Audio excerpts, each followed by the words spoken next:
સક્રિય થશે.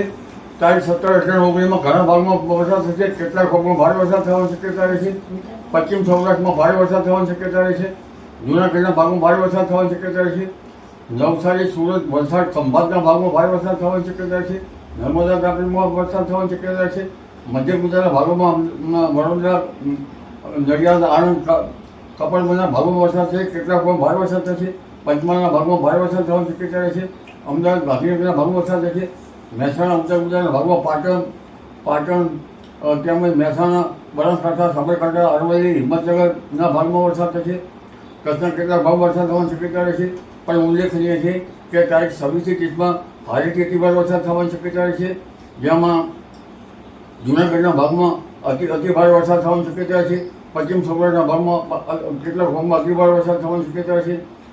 સુરત, વલસાડ, આહવા તેમજ તાપી અને નર્મદામાં ભારેથી અતિભારે વરસાદ થવાની શક્યતા રહેશે. વડોદરાના કેટલાક ભાગમાં અતિભારે વરસાદ થવાની શક્યતા રહેશે. ઉત્તર ગુજરાતના ભાગમાં પણ ભારે વરસાદ થવાની શક્યતા રહેશે. પંચમહાલના ભાગમાં ભારે વરસાદ થવાની શક્યતા છે. ઉલ્લેખનીય છે કે તારીખ 26-30 કેટલાક ભાગમાં પૂરની સ્થિતિ રહી શકે. કેટલાક ભાગમાં વિકટ પૂરની પરિસ્થિતિ રહી શકે. પણ આ વખતે ગાજવીજ થશે વધારે, કારણ કે વિશ્વાવસુ નામનું વર્ષમાં આનંદ નામનો ગરમ વાયુ વહે અને ગાજવીજની પ્રમાણ વધારે છે. એટલે અતિ ગાજવીજથી ક્યાંક વીજ પ્રપાત થવાની પણ શક્યતા રહે છે. જી.